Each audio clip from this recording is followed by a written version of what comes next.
दोस्तों, रातों रात काबुल से उड़ी एक खास फ्लाइट दिल्ली के इंटरनेशनल एयरपोर्ट पर लैंड करती है। इस फ्लाइट में कोई आम मुसाफिर नहीं बल्कि अफगानिस्तान के सबसे बड़े व्यापारिक संगठन के टॉप ऑफिसर्स मौजूद थे। सीधे दिल्ली के एक बड़े सेंटर में मीटिंग शुरू होती है और एक ऐसा बड़ा ऐलान कर दिया जाता है जिसने रातों रात इस्लामाबाद की नींद उड़ा दी है। जी हाँ दोस्तों, एक बार फिर से भारत ने तालिबान के लिए वो कर डाला है जिसकी उम्मीद भी चाइना पाकिस्तान ने नहीं की थी।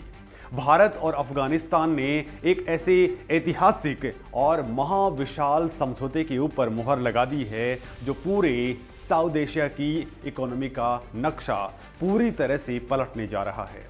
दोस्तों, काबुल में इस वक्त जबरदस्त खुशी का माहौल है जबकि पड़ोसी देशों के अंदर अजीब सा मातम पसरा गया है। ऐसे में दोस्तों, आखिर रातों रात भारत ने अफगानिस्तान के लिए ऐसा क्या ऐलान कर दिया कि इससे बड़ा तहलका मच गया और क्यों अफगानिस्तानी प्रतिनिधि खुद चलकर के भारत पहुंचे थे? क्या भारत अब अफगानिस्तान के रास्ते पूरे मध्य एशिया के खजाने तक पहुंचने वाला है? दिल्ली में हुई ये कोई आम मुलाकात नहीं थी बल्कि यह एसोचैम और अफगानिस्तानी chamber of commerce and investment के बीच में हुआ एक गेम चेंजर एमओयू था। इस एक साइन ने उन तमाम ताकतों को दरकिनार कर दिया जो भारत और अफगानिस्तान के बीच में दीवार बनकर के खड़ी थी। दोस्तों, अब सीधे तौर पर दोनों देशों के बीच संस्थागत सहयोग को कंक्रीट की तरह मजबूत करने का ब्लूप्रिंट रेडी हो चुका है। इस ब्लूप्रिंट के लागू होते ही काबुल से लेकर न्यू दिल्ली तक एक विशाल कमर्शियल हाईवे का रास्ता साफ हो गया है, जिसके परिणाम आने वाले कुछ ही महीनों के अंदर दुनिया के सामने होंगे। दोस्तों, एसोचैम के प्रेसिडेंट ने क्लियर वर्ड्स के अंदर दुनिया को बता दिया है कि यह कदम अपने आप में एक लैंडमार्क है। ये कोई थोपी हुई दोस्ती नहीं है बल्कि सदियों पुराने सांस्कृतिक और ऐतिहासिक रिश्तों को एक बेहद आधुनिक और ताकतवर आर्थिक मॉडल के रूप में बदलने की तैयारी है। अफगान प्रतिनिधि खुद चलकर के भारत आए हैं, जो ये साबित करता है कि आज के वक्त के अंदर भारत ही वो इकलौता भरोसेमंद पार्टनर है जो बिना किसी छिपे हुए एजेंडे के सीधा और पारदर्शी व्यापार कर सकता है। इस भरोसे ने उन ताकतों को बैकफुट पर धकेल दिया है जो अफगानिस्तान के संसाधनों के ऊपर गिद्ध तरह की नजरें गड़ाए हुए थे। दोस्तों, फैक्ट्स की बात करें तो दोनों देशों के बीच में अभी लगभग $1 बिलियन का ट्रेड हो रहा है। ग्लोबल टेंशंस और गल्फ कंट्रीज के हालातों की वजह से इसके अंदर थोड़ी सी रुकावट जरूर आई थी, लेकिन अब जो टारगेट सेट किया गया है वो सीधे सीधे इस ट्रेड को डबल करने का है। दोस्तों, $1 बिलियन को $2 बिलियन के अंदर बदलने का ये रोड मैप रातों रात तैयार नहीं हुआ है। इसके पीछे एक बेहद साइलेंट और पावरफुल स्ट्रैटेजी काम कर रही है जिसकी भनक किसी भी बाहरी मुल्क को नहीं लगने दी गई है। इस स्ट्रैटेजी का सबसे बड़ा वेपन वो 3 फोकस सेक्टर्स हैं जिन्हें अफगानिस्तान ने खुद भारत के सामने रखा है। पहला और सबसे इंपॉर्टेंट और बड़ा सेक्टर है माइनिंग, यानी कि खनन। दोस्तों, अफगानिस्तान के पहाड़ों में वो खजाना छिपा हुआ है जिसकी कीमत ट्रिलियन ऑफ डॉलर्स के अंदर आंकी जाती है। लिथियम, तांबा और लोहे के विशाल भंडार वहां मौजूद हैं। भारत की heavy engineering and mining companies दुनिया भर के अंदर अपनी तकनीक के लिए जानी जाती हैं। अब यही भारतीय मशीनरी और एक्सपर्टाइज अफगानिस्तान के दुर्गम पहाड़ों के अंदर उतरने की तैयारी कर रही है। वहां से निकलने वाला कच्चा माल भारी ट्रकों और रेलवे नेटवर्क्स के जरिए सीधे भारतीय बंदरगाहों तक पहुंचेगा, जो भारत की मैन्युफैक्चरिंग इंडस्ट्री के लिए एक अंतहीन सप्लाई चेन बन जाएगा। दोस्तों, ये एक ऐसा सप्लाई रूट होगा जिसे बीच में कोई भी डिस्टर्ब नहीं कर पाएगा। माइनिंग के बाद में दूसरा सबसे इंपॉर्टेंट सेक्टर है ऑयल एंड गैस। अफगानिस्तान के उत्तरी इलाकों के अंदर गैस के विशाल भंडार मौजूद हैं, लेकिन उन्हें निकालने और प्रोसेस करने के लिए जो हाईटेक रिफाइनरिंग और इंफ्रास्ट्रक्चर चाहिए वो भारत के पास में मौजूद है। भारतीय कंपनियां वहां जाकर के सीधे रिफाइनिंग यूनिट्स लगा सकती हैं। इससे ना सिर्फ अफगानिस्तान को अपनी ऊर्जा ज़रूरतें पूरी करने में मदद मिलेगी, बल्कि भारत को भी एक नया एनर्जी पार्टनर मिल जाएगा। दोस्तों, ये एक ऐसा विन विन एग्रीमेंट है जिसने रातों रात सारे इक्वेशंस बदल दिए हैं। थर्ड सेक्टर है शुगर, यानी कि चीनी का उद्योग। दोस्तों, भारत दुनिया का सबसे बड़ा चीनी उत्पादक और निर्यातक है।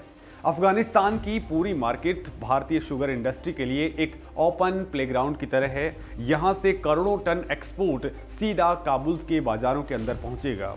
बदले के अंदर अफगानिस्तान से ड्राई फ्रूट्स, ताज़ा फल और ख़ास जड़ी बूटियाँ भारतीय बाज़ारों के अंदर आएंगी। ये ट्रेड बैलेंस दोनों तरफ के किसानों, व्यापारियों के लिए बैंक अकाउंट्स के अंदर सीधे तौर पर बम्पर मुनाफा पहुंचाने वाला है।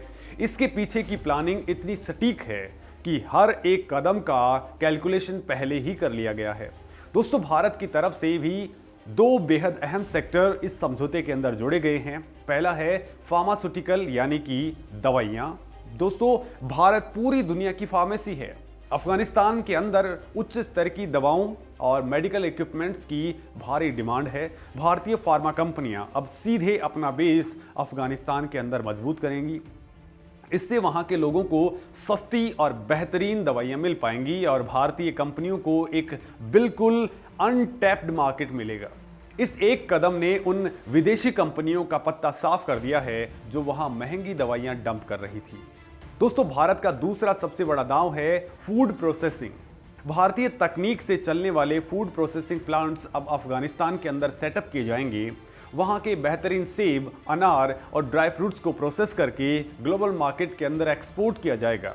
इस पूरी प्रक्रिया के अंदर जो मशीनरी, जो लेबर ट्रेनिंग और जो सर्टिफिकेशंस लगेंगे वो पूरी तरह से भारतीय होगा। ये सिर्फ एक व्यापार नहीं, बल्कि भारत वहाँ एक पूरा इकोसिस्टम डेवलप कर रहा है जिसे हिला पाना किसी भी दूसरे देश के बस की बात नहीं होगी। दोस्तों, इस मेगा प्लान को जमीन पर उतारने की स्पीड भी हैरान करने वाली है। आने वाले महज 15 दिनों से 1 महीने के अंदर ही दोनों देशों के टॉप इन्वेस्टर्स के बीच कई अहम वेब मीटिंग्स होने जा रही हैं। इनमें कोई देरी नहीं होगी, कोई रेड टेपिज्म नहीं होगी, बल्कि सीधा to the point business proposal discuss किए जाएंगे। दोस्तों, इन मीटिंग्स का एकमात्र मकसद ये तय करना है कि कौन सी कंपनी किस इलाके के अंदर अपना प्लांट लगाएगी और लॉजिस्टिक्स का फ्लो कैसा रहेगा। दोस्तों, इस तेज रफ्तार काम ने दुनिया भर के इकोनॉमिक एक्सपर्ट्स को चौंका करके रख दिया है। इन वर्चुअल मीटिंग्स के तुरंत बाद एक बहुत बड़ा कदम उठाया जाएगा। भारत के 15 से 20 सबसे बड़े उद्योगपतियों और इन्वेस्टर्स का एक स्पेशल डेलीगेशन सीधा काबुल की धरती पर उतरेगा। ये कोई आम दौरा नहीं होगा। ये डेलीगेशन वहाँ के ग्राउंड हालात, सिक्योरिटी और इंडस्ट्रियल जोन्स का मुआयना करेंगे। भारतीय इन्वेस्टर्स खुद अपनी आंखों से देखेंगे कि कहां माइनिंग प्लांट लगाना सबसे ज़्यादा प्रॉफिटेबल होगा और कहां फार्मास्यूटिकल यूनिट्स लगानी हैं। इस दौरे के लिए अफगान प्रशासन ने सबसे हाई लेवल सिक्योरिटी और सपोर्ट का वादा किया है, जो अपने आप में एक बहुत बड़ा मैसेज है। दोस्तों, इस दौरे के बाद में अफगानिस्तान का एक टॉप लेवल डेलीगेशन भारत आएगा। उन्होंने एक बेहद खास टारगेट को सेट किया है। टारगेट ये है कि शुरुआत से ही 2 बड़ी भारतीय इंडस्ट्रीज अफगानिस्तान के अंदर लगाई जाएंगी और 2 बड़ी अफगान इंडस्ट्रीज भारत के अंदर अपना सेटअप करेंगी। ये क्रॉस बॉर्डर इंडस्ट्रियल सेटअप दोनों देशों की इकोनॉमीज को एक ऐसी मजबूत चेन से बांध देगा जिसे कोई बाहरी ताकत नहीं तोड़ पाएगी। दोस्तों, जब भारत के अंदर अफगानी पैसा और अफगानिस्तान के अंदर भारतीय पैसा लगेगा तो दोनों देशों की सफलता एक दूसरे से जुड़ जाएगी। इस पूरी डील में जो सबसे ज़्यादा तिल मिलाया हुआ है वो है हमारा पड़ोसी पाकिस्तान। वो देश जो दशकों से भारत और अफगानिस्तान के बीच में एक ब्लॉक बनकर के खड़ा है। उसका सपना था कि काबुल और न्यू दिल्ली कभी आपस में सीधा ट्रेड ना कर पाएं, लेकिन भारत ने ईरान के चाबार पोर्ट को डेवलप करके जो मास्टर स्ट्रोक खेला था वो अब अपना असली रंग दिखा रहा है। दोस्तों, चाबार पोर्ट के जरिए भारतीय माल सीधे समुद्री रास्ते से ईरान पहुंचता है और वहां से ट्रकों और ट्रेनों के जरिए सीधे अफगानिस्तान में पहुंच जाता है। बीच में किसी भी तीसरे मुल्क की कोई जरूरत नहीं पड़ती है। ये पूरा सप्लाई रूट अब पूरी कैपेसिटी के साथ में दौड़ने वाला है। चाबहार के इस रूट ने भारत के लिए सिर्फ अफगानिस्तान ही नहीं बल्कि पूरे मध्य एशिया यानी कि सेंट्रल एशिया के दरवाजे खोल दिए हैं। दोस्तों, उज्बेकिस्तान, कजाकिस्तान और ताजिकिस्तान जैसे खनिज संपदा से भरे देशों तक पहुंच बनाने के लिए अफगानिस्तान एक गोल्डन गेट की तरह काम करेगा। जब भारतीय ट्रक और ट्रेनें काबुल और कंधार से होते हुए मध्य एशिया पहुंचेंगी तो भारतीय प्रोडक्ट्स का दबदबा आधी दुनिया पर कायम हो जाएगा। यह एक ऐसा विजन है जिस पर भारत पिछले एक दशक से चुपचाप काम कर रहा था और अब वो विजन रियलिटी के अंदर बदल चुका है। दोस्तों, अफगान चैम्बर ऑफ कॉमर्स के ऑफिसर्स का भारत आना ये साबित करता है कि उन्हें भारत की लीडरशिप एंड इकोनॉमी के ऊपर 100% भरोसा है। उन्हें पता है कि अगर उन्हें अपने देश के अंदर बड़े पैमाने पर इंफ्रास्ट्रक्चर, बिजली, सड़कें और फैक्ट्री चाहिए तो ये काम सिर्फ भारतीय कंपनियां ही सबसे बेहतर और अच्छे तरीके से कर सकेंगी। दोस्तों, वेस्टर्न कंट्रीज की महंगी टेक्नोलॉजी और चाइनीज कंपनियों के छिपे हुए कर्जों के जाल से बचने के लिए भारत ही सबसे सेफ एंड प्रॉफिटेबल विकल्प है। दोस्तों, इस एक फैसले ने एशिया की पूरी इकोनॉमिक डायनामिक्स को हिला करके रख दिया है। भारतीय डेलीगेशन का काबुल जाना सिर्फ एक बिजनेस ट्रिप नहीं बल्कि ये जियोपॉलिटिक्स के अंदर भारत के बढ़ते प्रभाव को भी दिखाता है। एक ऐसे टाइम के अंदर जब दुनिया के अंदर कई बड़े देश अफगानिस्तान के अंदर कदम रखने से कतरा रहे हैं, भारतीय बिजनेस कम्युनिटी वहां पर बिलियन डॉलर्स का इन्वेस्टमेंट करने जा रही है। ये दिखाता है कि भारत अब रिस्क लेने से डरता नहीं है बल्कि कैलकुलेटेड रिस्क लेकर के सबसे बड़ा रिटर्न गेन करने की ताकत रखता है। ये आत्मविश्वास ही आज के टाइम में भारत की सबसे बड़ी पूंजी है। दोस्तों, व्यापार के इस मॉडल के अंदर ट्रांसपोर्टेशन और लॉजिस्टिक्स की भूमिका सबसे अहम होने वाली है। भारत पहले ही अफगानिस्तान के अंदर जरंज दिलाराम हाईवे जैसे वर्ल्ड क्लास सड़कें बना चुका है। अब इन सड़कों के ऊपर जब हजारों टन कॉपर, लिथियम और फार्मास्यूटिकल प्रोडक्ट्स से भरे ट्रक दौड़ने लग जाएंगे तो उस इलाके की पूरी सूरत ही बदल जाएगी। ट्रांसपोर्टेशन का ये जाल स्थानीय लोगों के लिए हजारों नौकरियां प्रोड्यूस करेगा, जिससे वहां एक नया इकोनॉमिक मिडिल क्लास तैयार हो जाएगा जो भारतीय प्रोडक्ट्स का सबसे बड़ा कंज्यूमर बनेगा।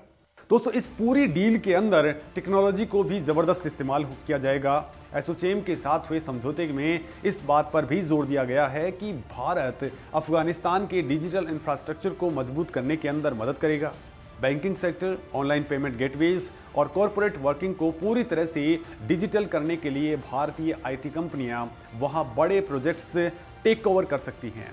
जब उनका पूरा सिस्टम भारतीय आईटी कंपनीज के सर्वर्स पर रन करेगा तो दोनों देशों के बीच में data and money flow super fast हो जाएगा। इस डिजिटल ब्रिज की अहमियत आने वाले वक्त के अंदर सबसे ज़्यादा होने वाली है। दोस्तों, जैसे जैसे ये $1 बिलियन का ट्रेड $2 बिलियन या फिर $5 बिलियन की तरफ बढ़ेगा, वैसे वैसे दोनों देशों के बीच में इंडस्ट्रियल पार्टनरशिप और गहरी होती चली जाएगी। ये सिर्फ सामान खरीदने और बेचने तक सीमित नहीं रहने वाला है बल्कि जॉइंट वेंचर्स का एक ऐसा दौर शुरू होगा जो कोई भी नहीं रोक पाएगा।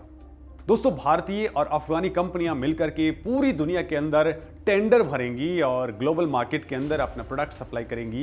ये एक ऐसी ताकतवर पार्टनरशिप का उदय है जो भविष्य के अंदर कई बड़े देशों के ट्रेड मोनोपोली को सीधा चैलेंज करने वाली है। इस पूरी खबर ने ग्लोबल मार्केट्स के अंदर हलचल तेज कर दी है।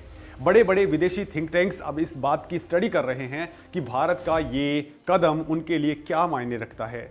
दोस्तों, जो लोग कल तक इस पूरे जोन को सिर्फ अस्थिरता की नज़र से देखते थे, उन्हें अब वहां एक बहुत बड़ा कमर्शियल हब बनता हुआ दिखाई दे रहा है। भारत ने बिना कोई शोर मचाए, बिना कोई आक्रामक बयानबाजी किए एक ऐसा मास्टर स्ट्रोक चल दिया है जिसने शांति और व्यापार के दोनों के दरवाजे एक साथ खोल दिए हैं। ये भारतीय रणनीति की सबसे बड़ी जीत है। तो दोस्तों, अब हर किसी की नज़र इस बात पर टिक गई है कि जब भारतीय उद्योगपतियों का वो पहला डेलीगेशन काबुल की धरती पर कदम रखेगा तो पहली कौन सी मेगा फैक्ट्री का शिलान्यास किया जाएगा।